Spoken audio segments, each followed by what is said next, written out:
everyone, I'm Taylor Hudak with acTVism Munich, bringing you the latest update on the Julian Assange case. Over the weekend, the Don't Extradite Assange campaign held yet another online event titled US-UK Extradition Treaty, Why It Should Be Replaced. Special guests included British MP David Davis, QC Helena Kennedy, and advisor to the Dunn family, Rad Seiger. During this online panel discussion, the guests examined in detail the US-UK extradition treaty. David Davis stated that this current treaty was created around the time of 9/11.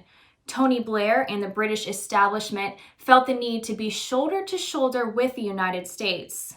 It was supposed to be for serious crimes such as murder and terrorism.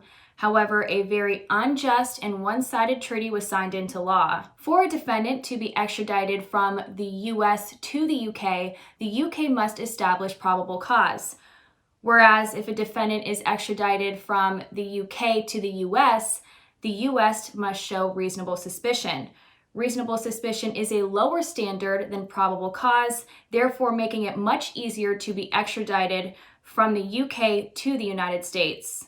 But the unfair nature of this treaty does not stop there.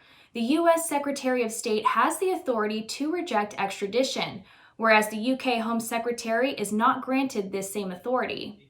Firstly, they extend American law to cover the whole world. They do it by various mechanisms using wire fraud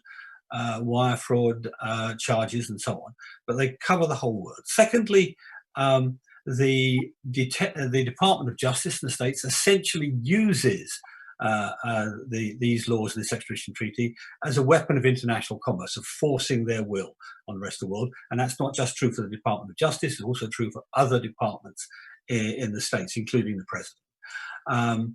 There is then the political nature of the US legal system. Many of the officials in the system are elected.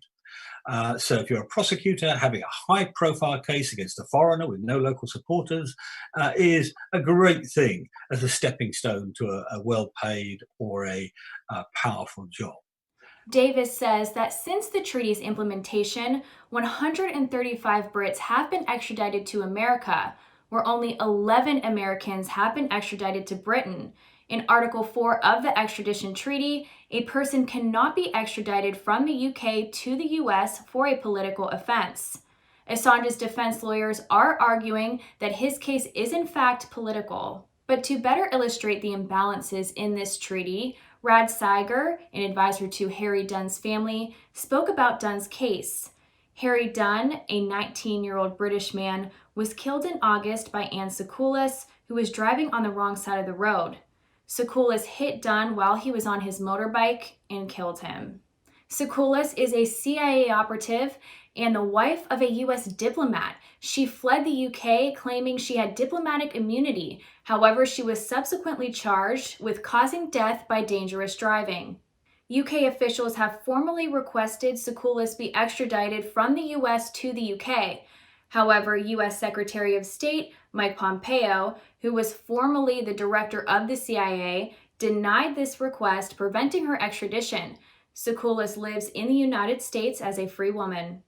And while Anne Sekulis is living as a free woman in the United States, a journalist and a publisher, Julian Assange, is in Belmarsh prison being held on remand without charge as he awaits the second half of his extradition hearings to take place. Judge Vanessa Baretzer ruled on Monday, May 4th, during a court hearing, that the substantive extradition hearings for Assange will resume in September. Outside Westminster Magistrates Court, journalist Tara Kadad of The Watchdog reported that British Special Operations officers attempted to disperse the protesters outside the courthouse. It is worth noting, however, that the protesters were practicing social distancing, while the Special Operations officers were not. Julian Assange!